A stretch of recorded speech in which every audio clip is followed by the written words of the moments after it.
All right, so today we have a sick deck for you guys to take a look at. I haven't seen anything anywhere on this deck. I think it's pretty fun. It's a pretty cool idea. I have seen some similar decks with the Abyssal Summoner with Warlock in it. Just some basic hand lock Warlock control decks. This takes that a little bit further, one step further. So if you're looking for some cool, different Warlock deck ideas, you're in the right place. This is a, let's call it a portal control Warlock deck. Uses the portal demons as well as plot twist to shuffle all sorts of cards into your deck. Augmented Elect, obviously. And yes, that might be a little bit of a memey deck, but it sure as hell is super fun to play. So I don't know about you, but I like having fun. So here's the deck.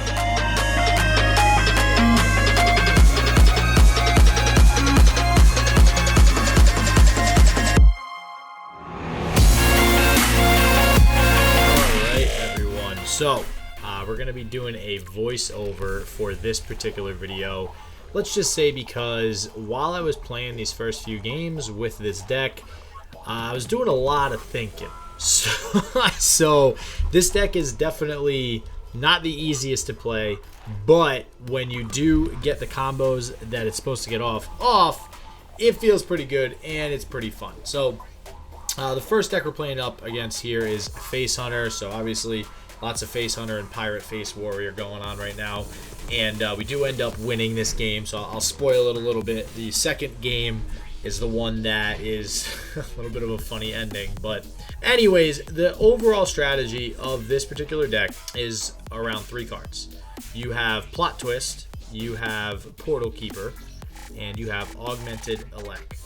So the goal is to basically have one of the Augmented Elects on the field, have another in your hand, have 2 Plot Twists in your hand, and ideally have a Portal Keeper in your hand, if not 2.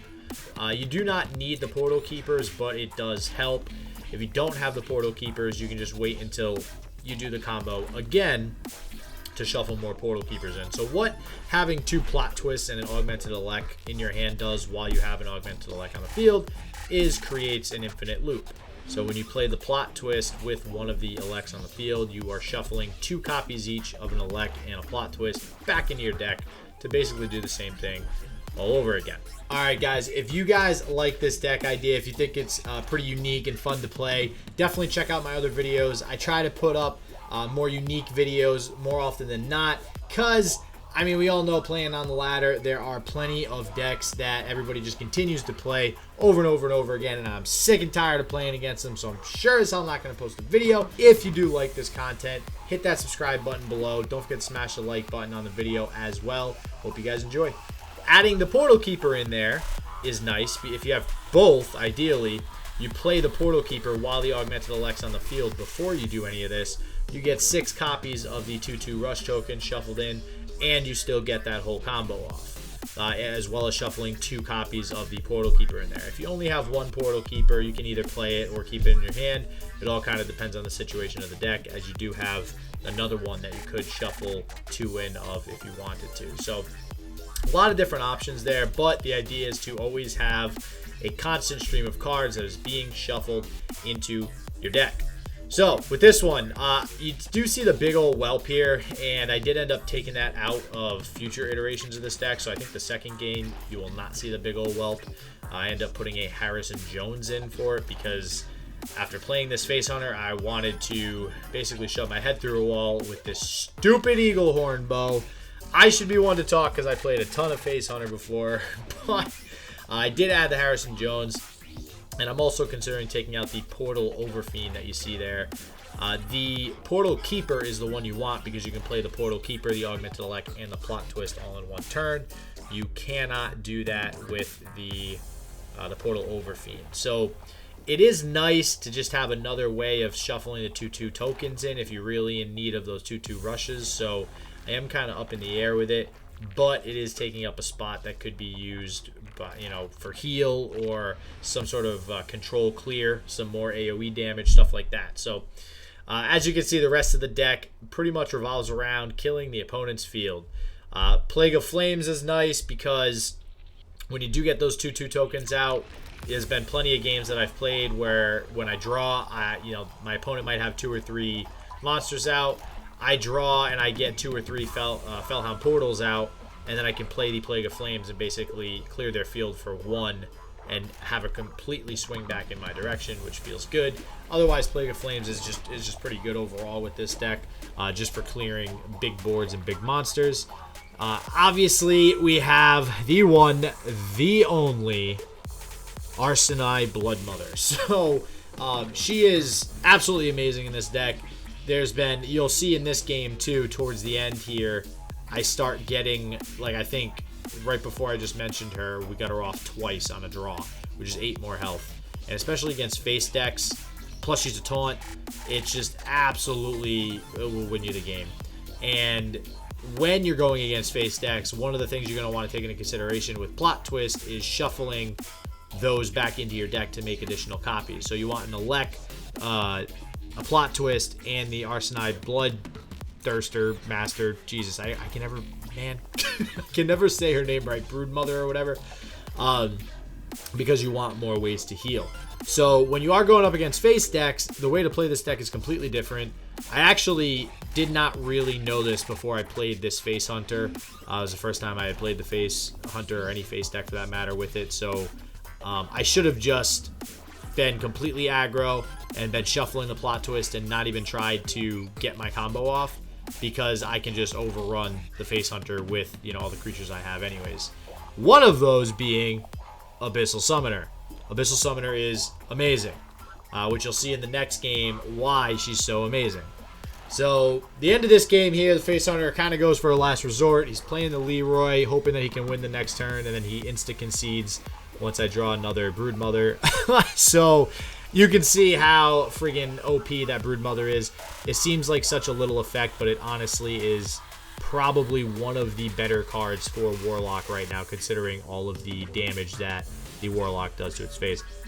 You can even see me in the picture here, the camera, while I'm playing. I'm like counting because I'm trying to, every time I play this deck, I'm finding new combos and new ways to play these cards together. And it's honestly, you have to take a second to think, because the deck tracker also does not track perfectly what's being shuffled into your deck and what's not being shuffled into your deck, especially when you have the Augmented Elec on the field. I might be wrong, but at least from what I saw, when you do play Plot Twist with Augmented Elec and you have a card tracker, it doesn't track anything that's shuffled into your deck. It's literally like nothing got shuffled in. It will only track the Portal Fiends. Those Portal Fiends, you could play a million things to shuffle with like 2 Elecs on the field and play all your Portal Fiend dudes, and it will track every single Portal Fiend that gets shuffled in. But it'll only track the Plot Twist if it's only shuffling 1 copy of your hand in, which is kind of unfortunate, which leads to a very difficult situation in trying to keep track of what cards are left in your deck. And that is not easy at all. I haven't even tried writing it down or anything like that. I just kind of, try to go with the flow and figure out if I can actually figure out what's left in my deck. So as you can see, this deck, the second time around, there's the changes off to the right there. I put Harrison Jones in for the weapons, which honestly, especially with Galakron getting that 5/2 weapon, I mean, Harrison should be useful in almost every matchup, generally speaking. One of the best openers you can get with this deck is what you're seeing right now, which is the Twilight Drake plus the Netherwing, which does the 3 damage to the field. And then turn 6, I believe, I follow up with the Abyssal Summoner, which in this case is getting me an 8/8 token on the field. It is very, very, very hard for any deck to come back from that. I am playing Shaman. Shaman's obviously a pretty good deck, so they are able to stave off my assault for a little bit. But you can see I'm already bringing them down quite low, and this deck's primary win condition is to stall out the game. But in playing this a few times, I've noticed that you can very much go aggro with this deck, and that's another reason why I'm thinking about switching out the Portal Overfiend for possibly something that's a little bit more aggro, a little bit more aggressive overall, to maybe push to end games like this one a little bit faster, because it does drag out for a few more turns with a little bit of a funny ending. So Shaman is not easy.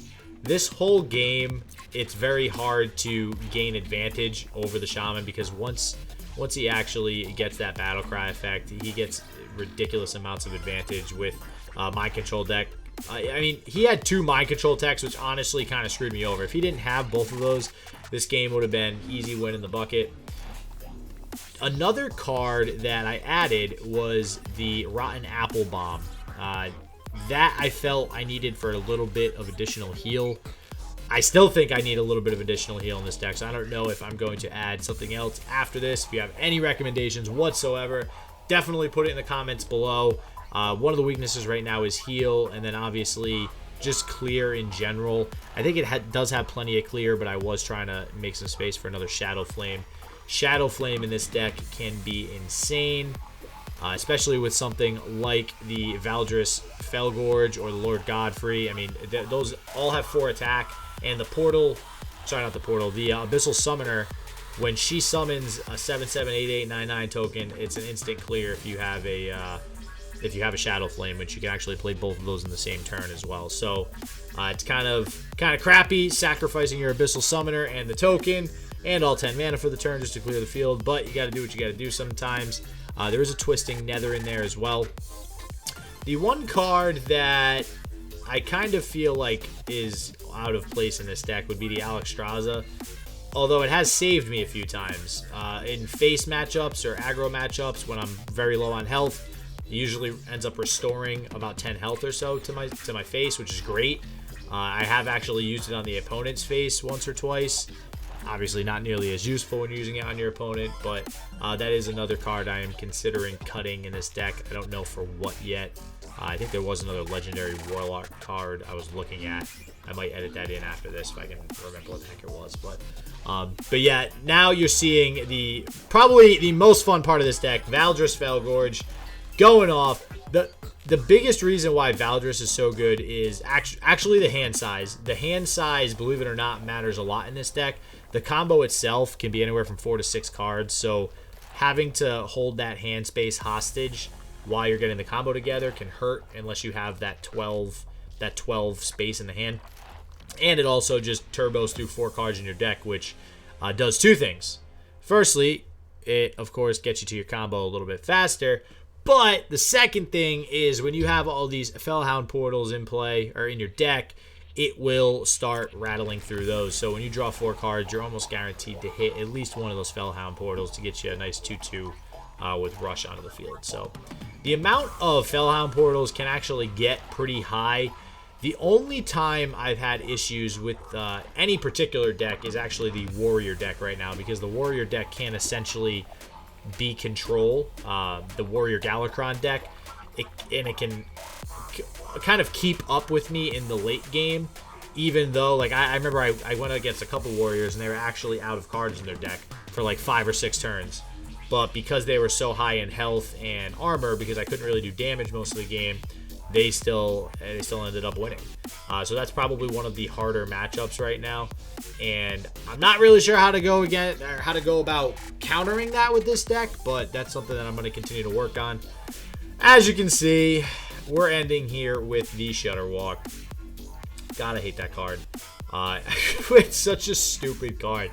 I remember when that thing first came out, the combos with it were so broken. I don't know why it's still in this freaking game. They should have Hall of Famed it or something. I guess that's only for the basic set though, so whatever. But at the end here, I make a hell of a bluff. I go well played. I Shadow Flame the Alexstrasza, and I don't know. I guess he thinks that I can do damage to his face, and he concedes. And honestly, I mean, I probably would have won with only needing to do 1 damage, but maybe he didn't have anything in his hand to kind of, you know, block that 2 damage I had on the field. But the bluff worked. And that's it. So I hope you guys can go ahead and run with this and hopefully build your own version of the deck. Like I mentioned, there are some changes I'm looking to make as well to potentially refine it and maybe even make it a competitive deck type. I don't know. So hope you guys have a fantastic rest of the day. As always, stay positive. Peace out.